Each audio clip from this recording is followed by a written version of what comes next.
Pembacaan cerpen karya Indra Tranggono.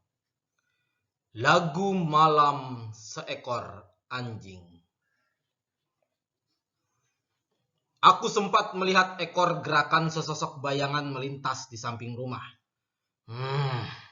Tempias cahaya lampu taman membantu mataku untuk melihat sosok itu melompat pagar rumah tuanku. Namun, hujan yang turun deras membuat malam makin kelam, hingga aku kehilangan jejak orang yang mencurigakan itu. Kuedarkan pandanganku, tapi orang itu terlalu sigap menyelinap. Aku mencoba menakutinya dengan menggonggong sangat keras.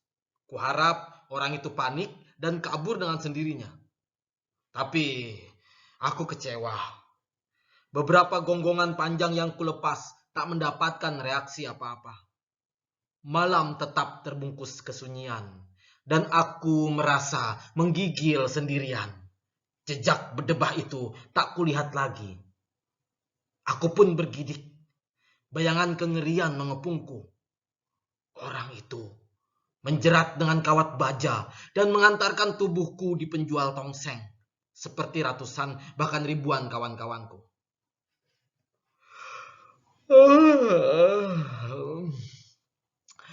Kantuk yang menggelayut di mataku keempaskan.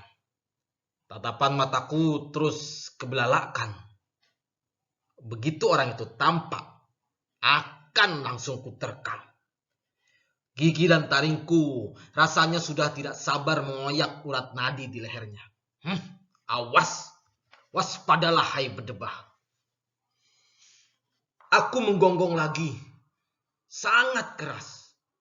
Kukatakan, aku sangat tidak senang kepada tamu yang tidak sopan yang datang malam-malam dan menambah pekerjaanku.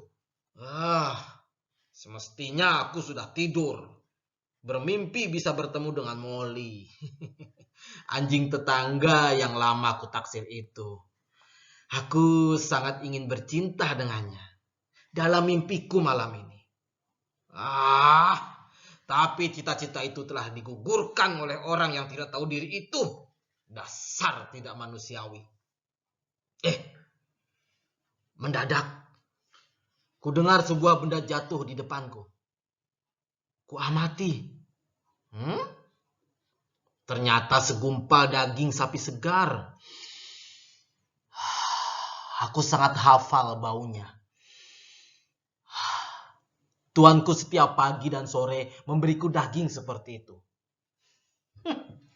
Si pelempar itu mungkin menduga aku langsung menyantap daging itu. Aku tersenyum masam. Daging itu hanya kulihat lalu kutinggalkan. Aku bukan anjing bodoh yang tidak bisa membedakan mana daging segar dan mana daging penuh racun. Orang itu juga terlalu meremehkan. Dia mengira aku bisa diakali hanya dengan segumpal daging. Bukannya sombong. Pengalamanku menjadi anjing belasan tahun membuat aku sangat terlatih untuk membedakan mana pemberian yang tulus dan mana pemberian yang basa-basi, penuh pamrih, bahkan ancaman. Melihat caranya memberikan daging saja, aku sudah sangat tersinggung. Betapa orang itu tak punya sopan santun. Aku memang sangat mengharapkan pemberian orang, tapi aku bukan pengemis. Meskipun anjing, aku tetap punya harga diri.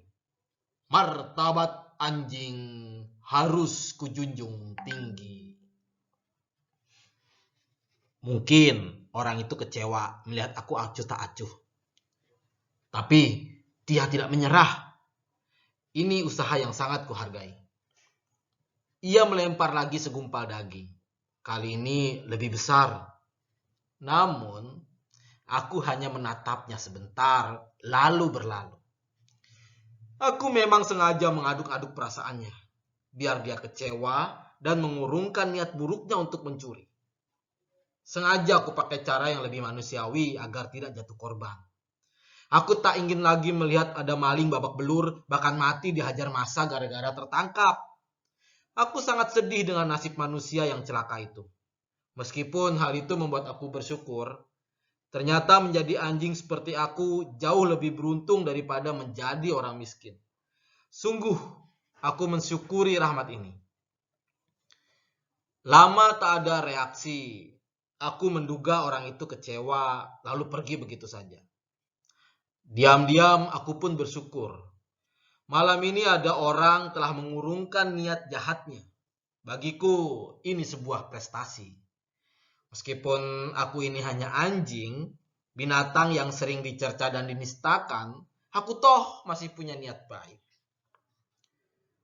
Namun, kebanggaan yang diam-diam menggumpal dalam rongga dadaku itu akhirnya pudar. Ketika aku mengitari rumah tuanku, aku melihat orang itu duduk di pojok halaman di bawah pohon rambutan. Aku mundur beberapa langkah, siap-siap melawan jika orang itu menyerangku. Kepada sesama anjing, aku bisa menduga niatnya. Tapi kepada manusia, hati manusia tak bisa dijajaki. Penuh misteri. Mereka bisa saja menyimpan rapi kekejaman di balik senyum ramahnya. Aku harus waspada. Awas. Orang itu tetap saja diam. Aku mencoba mendekat. Ia tetap diam. Kuberikan gonggongan lirih seperti berbisik. Tapi dia memberikan isyarat agar aku diam. Aku pun menurut. Kudekati dia. Kuamati orang itu. Dari tempias cahaya lampu, tampak wajahnya lebih tua dari usianya. Penuh kerut-merut. Melihat urat-uratnya, ini pasti orang susah. Urat orang susah sangat tidak teratur dan membentuk garis yang serba melengkung. Aku tahu itu. Karena dulu, aku cukup lama bergaul dengan para gelandangan yang mendiami gubuk-gubuk di pinggir sungai.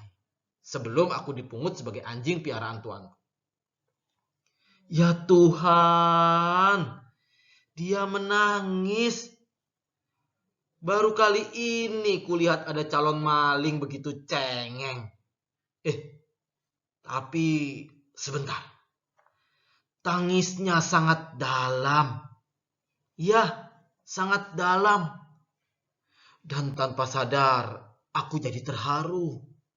Baru kali ini ada anjing yang terharu. Tapi aku selalu waspada.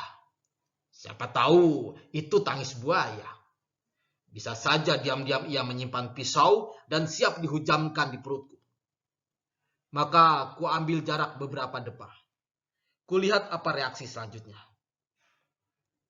Orang itu tetap asik dengan tangisnya. Ia menyebut 4 anaknya yang tak bisa bayar sekolah dan tidak dikeluarkan gurunya. Ia menyebut anak gadisnya yang kini harus dirawat di rumah sakit karena diperkosa oleh tetangganya. Ia menyebut nama istrinya yang hamil lagi. Untuk yang terakhir ini aku terpaksa tidak bisa terharu.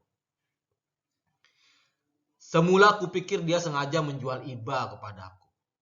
Bukankah kebanyakan manusia itu tukang main drama yang ujung-ujungnya hanya menelikung pihak lain?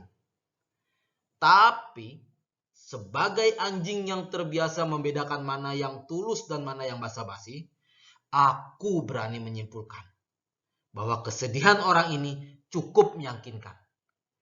Entah kenapa naluriku memaksaku berpikiran begitu.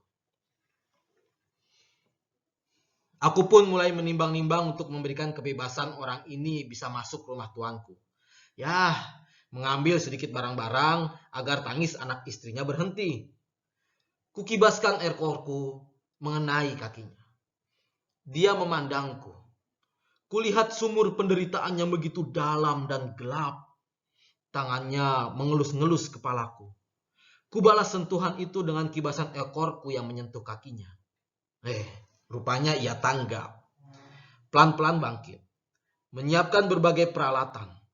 Ada besi pengungkit, tray, pot pukul besi, alat pemotong besi, alat pemotong kaca, linggis kecil, dan masih banyak yang lainnya. Ternyata perlengkapan maling jauh lebih lengkap dan canggih daripada bengkel. Aku terharu sekaligus bangga dengan usahanya untuk menjadi maling beneran. Maling pun tetap harus serius agar tidak konyol dicincang massa. Pelan-pelan ia menyelinap pepohonan. Hujan turun makin deras. Aku terpejam dan tidak ingin membayangkan apa yang dilakukan orang itu di rumah tuanku. Diam-diam, aku merasa berdosa atas pengkhianatanku. Namun aku juga berdoa semoga orang itu selamat. Yang kubayangkan hanyalah tangis anak istrinya di rumahnya. Tidak lebih dari 5 menit, orang itu telah keluar membawa bungkusan. Aku hanya berdoa, semoga saja dia bukan maling yang rakus dan hanya mencuri arloji, handphone, atau benda lainnya. Dengan langkah yang gagah, ia menjumpaiku. Tangannya mengelus-ngelus kepalaku. Segaris senyuman kini terpahat di bibirnya. Aku menunduk. Perasaanku campur aduk. Tiba-tiba kesedihanku pun jebol. Aku menangis dengan suara rikikan kecil. Orang itu merasa serba salah. Ia merangkuh tubuhku dan hendak memangku aku. Tapi aku menolak dengan halus. Ia mencoba memberiku segumpal daging. Dengan bahasa isyarat, ia meyakinkan bahwa daging itu murni, bukan seperti yang dilemparkannya sebelumnya. Tapi aku merasa kehilangan selera makan. Tiba-tiba, ku dengar kegaduhan dari dalam rumah tuanku. Istri tuanku menjerit-jerit histeris sambil menyebut kalung berliannya yang hilang. Suaminya berteriak-teriak sambil berlari keluar, diiringi letusan senapan yang membabi buta. Kata maling diteriakkan berulang-ulang. Aku memukul kaki orang itu dengan ekorku dan berharap ia segera berlari. Ia tampak panik dan canggung. Mungkin ia merasa berat berpisah denganku. Tapi aku terus memaksanya untuk segera lari. Aku sangat panik.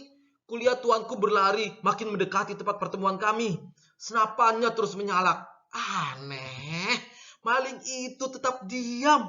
Aku memaksanya lari, tetapi ia hanya berlindung di balik pohon rambutan. Sial, muncul kilat. Tempat kami mendadak terang dalam sekejap. Kontan tuanku langsung melepas timah panas. Orang itu tumbang, rebah ke tanah, muncrat darah merah dari dadanya. Aku menggonggong sangat keras. Aku marah kepada tuanku yang sangat kejam. Tapi tuanku justru mengelus-ngelus kepalaku.